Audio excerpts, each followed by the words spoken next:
I'm Saptarshi from MTech Renewable Energy Engineering and Management. Wishing everyone a warm welcome to the first offline episode of TERI Meri Baatein, organized by the Media and Arts Department of Eco Club, TERI School of Advanced Studies. So before moving on to the proceedings, I would like to provide our esteemed speaker, Mr. Shantanu Srivastava, with a brief background of Eco Club and its Media and Arts Department. So Eco Club is a club of TERI SAS focused towards all aspects of sustainability, be it environmental or social. In accordance with our vision of promoting awareness on sustainability, we continuously aim to conduct various events to inculcate the ideas of sustainability and its habits and practices among us all. Media and Arts Department of Eco Club aims to bring together the ideas through its both cultural and outreach activities. As our outreach activities create and provide valuable networking opportunities for the students in the field of sustainability, we also try to portray the message of sustainability by utilizing everyone's innate cultural talents in the form of art, music, poetry, and audio and visual media. TERI Meri Baatein is an ongoing outreach activity of media and arts. We aim to connect with and interview eminent persons involved in the field of sustainability, thus providing us with various valuable practical insights from the interviewee's perspective. All the conversations are recorded and uploaded on the official YouTube channel of TERI School of Advanced Studies. Therefore, it creates very good connections for students in the respective companies and also helps in understanding this field of sustainability in a much clearer and better way. So with this brief introduction, I now hand over the stage to Muskan for the speaker introduction. Thank you. Thank you, Saptarshi, for the introduction. I first of all wish to thank our speaker as well as all the organizers for inviting us here at TTC office for this opportunity to have offline interview with our speaker. So I would like to take this opportunity to introduce our guest speaker of the day. So we have here with us Mr. Shantanu Srivastava, who is currently working with Thinkthrough Consulting as lead public affairs and policy advocacy.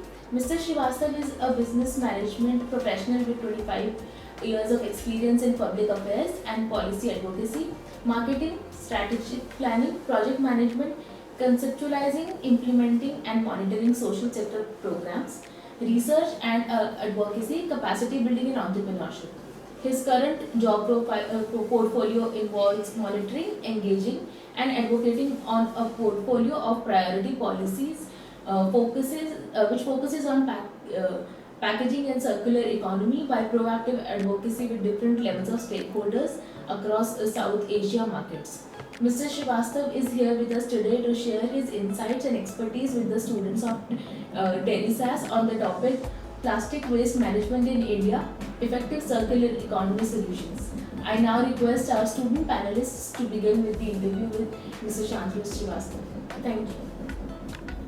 A very good afternoon, sir. Thank you. And thank you, Muskan, for letting us commence with the interview section. So, first of all, I would like to seek your permission to allow us to ask you questions pertaining to circular economy in line with plastic waste management. Please go ahead.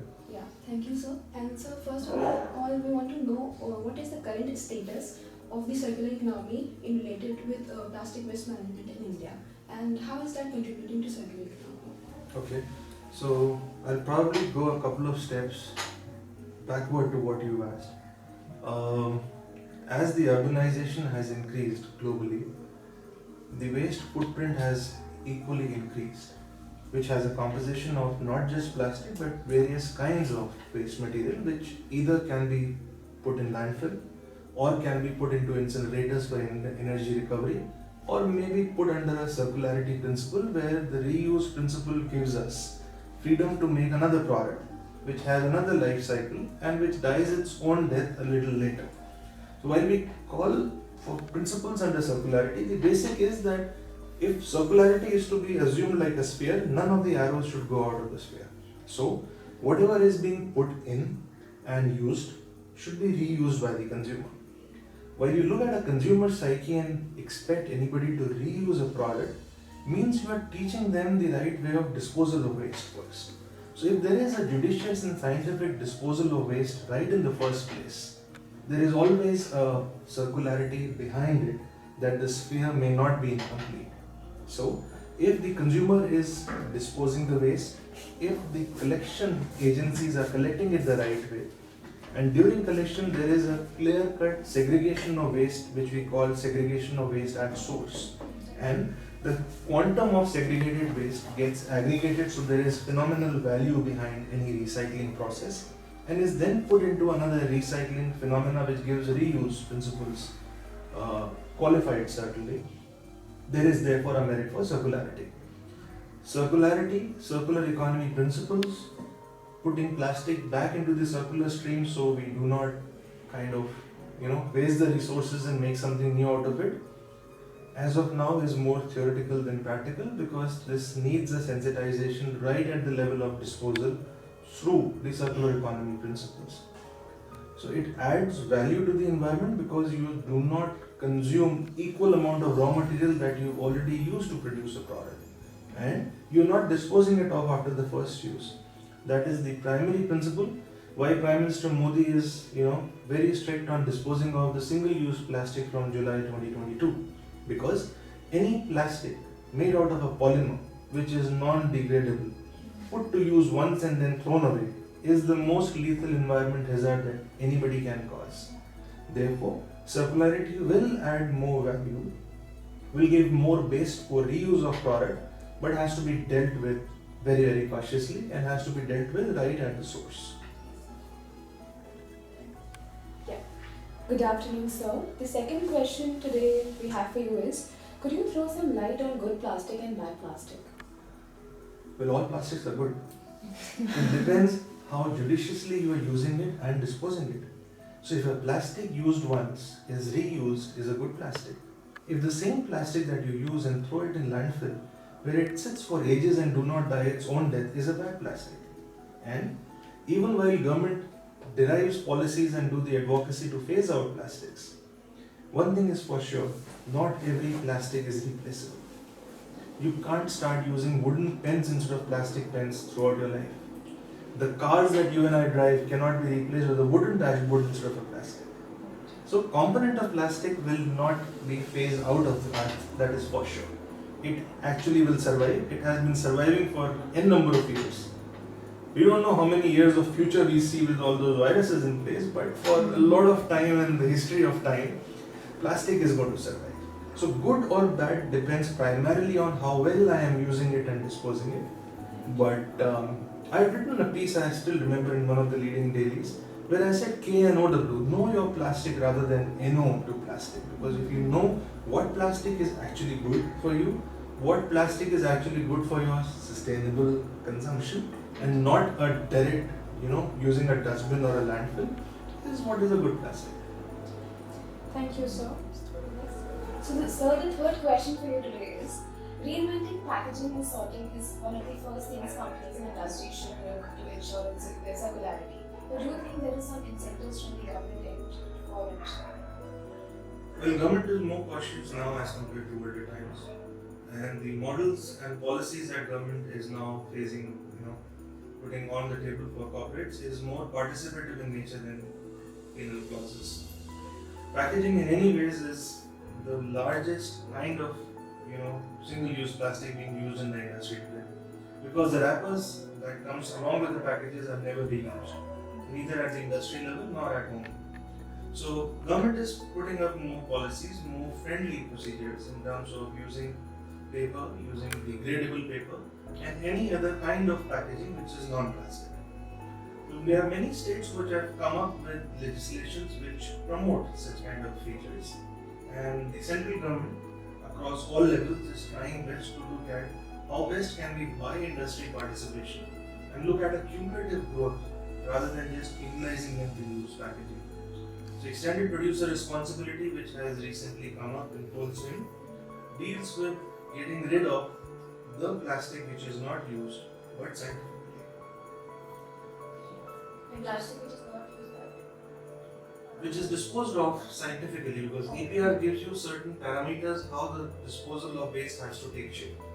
So it is not necessary that you dump everything one go, but look at how an extended producer responsibility helps you kind of upscale your market, or recycle a product, reuse it after certain principles, remold into a product which can be used again, or anything which saves the life cycle of a product, but there is no litter. So government is happy if you're disposing of the kind of produce that you're making by yourself. So which are the states that you were mentioning? Almost all states minus one or two have come up with legislations which are focusing on addressal of plastic waste mechanism, and which even have started promoting alternatives to using plastic for single-use plastic features. So these could be substitutes for plastic spoons or straws, or maybe packaging. In fact, most of these fancy brands have already come up with paper packaging. A lot of these high-end e-commerce companies have substituted more than 50-60% of their packaging with paper. Now, as I rightly said in the first few lines of my interaction with you, that everything cannot be phased out. So when outer packaging, because of certain parameters or sensitivity, has to be plastic, it has to be plastic. But then the government is taking equal stand to exercise their muscle and have it disposed of in the right manner. What creates a nuisance in the environment is litter, and there is where the entire government machinery is functioning to control litter. If I may just add another question, Oh. are we looking at corporates having to now figure out their logistics such that they'll have to retrieve back their own specific packaging? Corporates have started thinking on it pretty aggressively. There are discussions in the boardroom which even looks at buying back your paper-based carton that you consume, the nectars, sweets and fruit drinks and dairy products of the world. There are schemes being thought of in terms of reverse engineering of a product, where not just the product reaches the organization back for recycling in-house, but also looks at a reverse engineering chain. So there have been discussions where Zomato, for example, delivers your food. There could be a synthesis where he collects the PET bottle from your home and look at a larger aggregation of scientific disposal. Or look at the paper-based carton mechanism, put it to something which can be reused, remolded, which is A, for the benefit of society, and B, you again do not consume so many resources that henceforth went into producing that product. So there are discussions, there are policies and buyback schemes being tried at many levels, few at pilot, few at mature levels, where if you are a responsible consumer and you know how to judiciously dispose your waste, you would be incentivized. Now that incentive would not be at par with the market value of the product you buy, it has to be in minuscules, but whatever steps you take are actually, favoring the economy also. So, considering the fact that you have introduced the term EPR, we want to know how instrumental EPR could be in proper plastic waste management. Now the new directives that have come up from government at the center and state level actually leaves the producers and manufacturers and brand owners with no leeway to even think of not doing EPR. EPR is basically meant for one simple principle, that whatever you put on the shelf has to be bought back by you for recycling. There are certain ratios and categories in which you actually retrieve it back.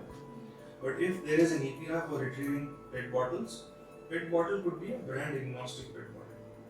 It is not that if I am selling a lemon drink into a PET bottle without naming a brand, I retrieve only a lemon bottle. Any quantity of the same kind of material that I am putting on the shelf gets into the bracket of EPR.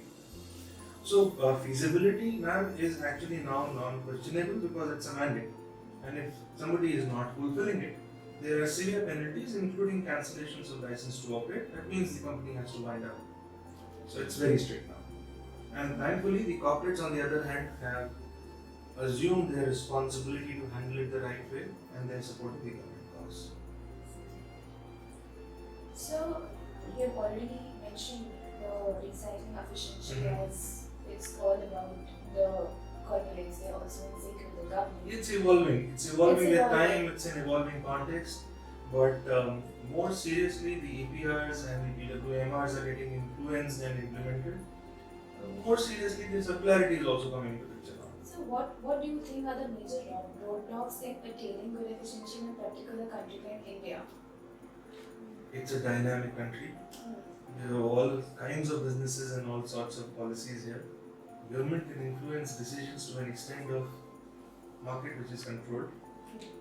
There is a larger market to produce single-use plastic than is audited or accounted for by the government authorities. They also have certain limitations. They can't go to each and every household, raid and see whether you are producing a plastic or not.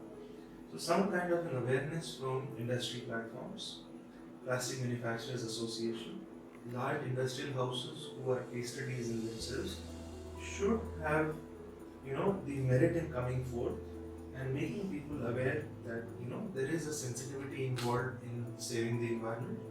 Here is it what we should do: audit our processes, take the best policies in place, look at scientific disposal of waste, and reuse a product as much as possible. India is lucky we still have a single-use plastic ban floating on our head. There are a few countries in the Asia Pacific and South Asian region who also started naming plastics as a medium-term plastic. So assume what happens if there is a legislation passed on using a toothbrush only for a certain number of months. We at home use toothbrush unless it actually dies its own death. Yeah. So there will be a lot of changes. There will be a lot of parameters which I am sure are going to help us sensitize ourselves better, and more governed, more sensitized, more kind of educated a citizen is, these policies are then a cakewalk.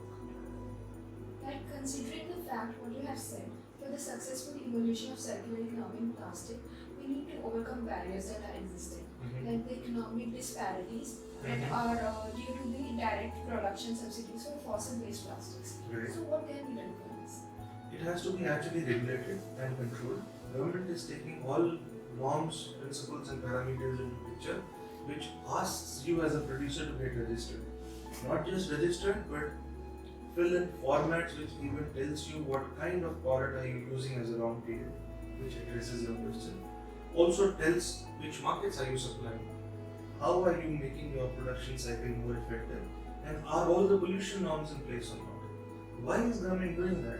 Sit back and understand that these are the policies and principles or strict mandates that government as a regulated and democratic setup like India can do to effectively strengthen, consolidate and accumulate all information and put it in the right formats to be used for consultants to study, analyze and look at the next steps more effectively as compared to designing a platform with no defined picture.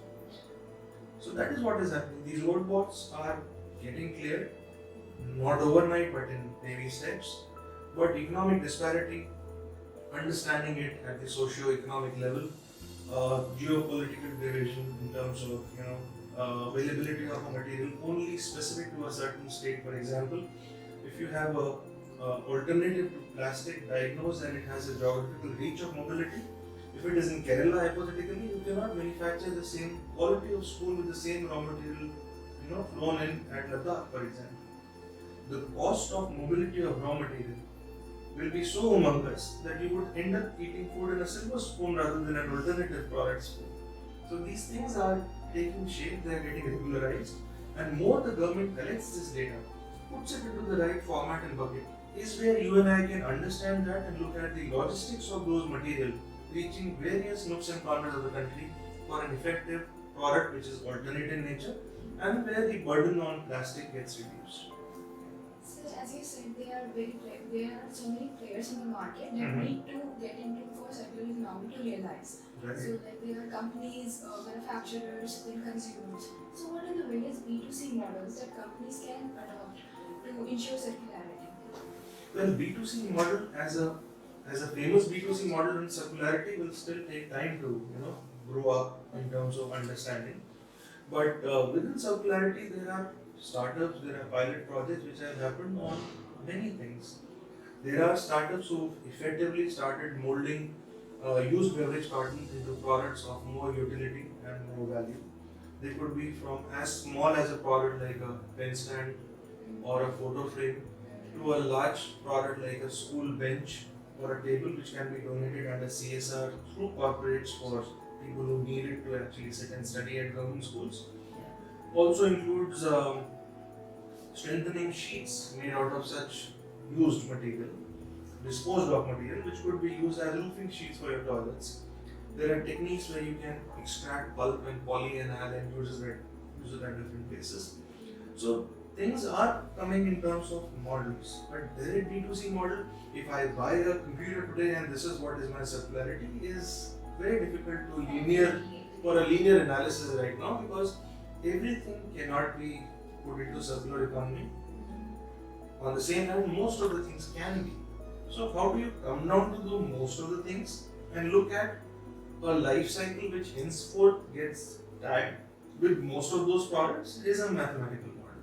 So when it comes to recycling or it comes to circularity, more focus should be on aggregating the right kind of waste which can be produced into a material. And while it comes to waste, again those policies of sensitization and consumer awareness comes into the play, which government is trying through radio campaigns, which corporates are trying through CSR, which individuals are trying through some research papers, etc. A lot of bilaterals and multilaterals are tied up with Ministry of Environment, for example, and publishing reports to control plastic waste or study the effects, what kind of effects are happening on plastic. Look at how marine ecosystem can be saved by creating less plastic flow into oceans and retrieving that and putting to another use, which is again circularity. Shoes made out of plastic collected from the oceans through beaches. Adidas has a famous example to make a shoe, but it has its own price, but has a merit and an emotive content to it. There could be many such principles which could be, put in terms, put in use, retrieve that plastic, use it for a larger purpose, clear the, ocean ports, clear the reclamation areas, and look at what best aggregation can be provided there. While it comes to aggregation, there is another principle that is going to come into front very soon, which is understanding a fair price of a product. What is the plastic index today? What is the fair price of plastic?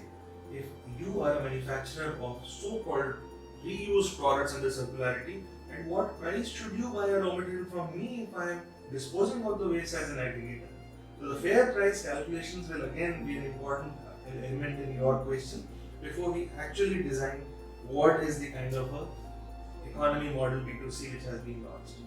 Pilots are underway, and if we interact with a couple of startups and come up with something which is of public domain and which is of interest, we will circulate it to you. You can capture it the right way whenever you wish to. So potentially, producing something circular can be incentivized, or you would get it at a better price. You're right. It can be incentivized. It should be incentivized. It is being incentivized because that is where you actually save depletion of natural resources, and that is how you help saving the environment.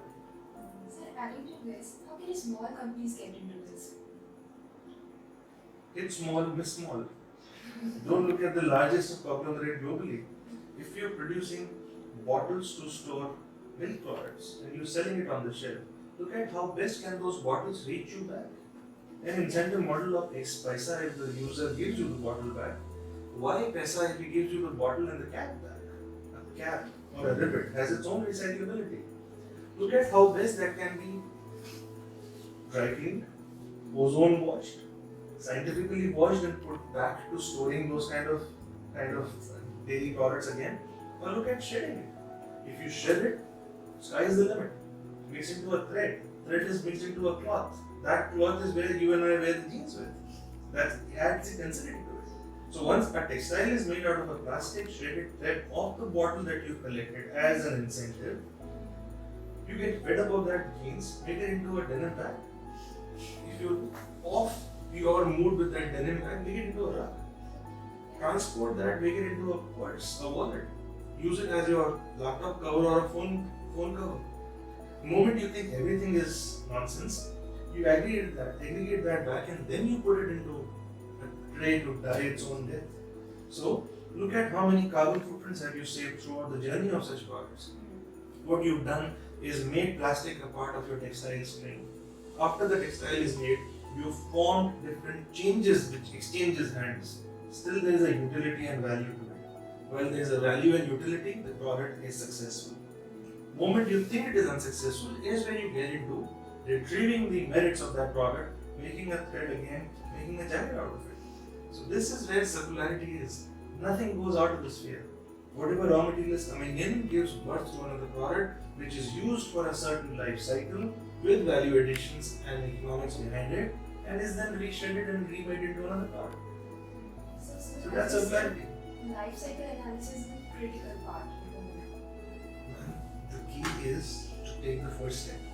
If as a startup or an entrepreneur you take the first step, all these jargons of life cycle analysis and circularity actually come into the picture by way of naturality, because everywhere there is economics and money involved. So the moment you start earning and seeing value in the waste is valuable. Waste is not waste anymore. This is where the world has changed.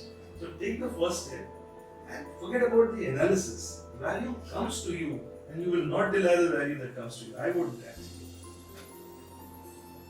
Thank you, sir. You're welcome, ma'am. Anything that we can be of more value add to you or need some more information, feel free to reach me on my email.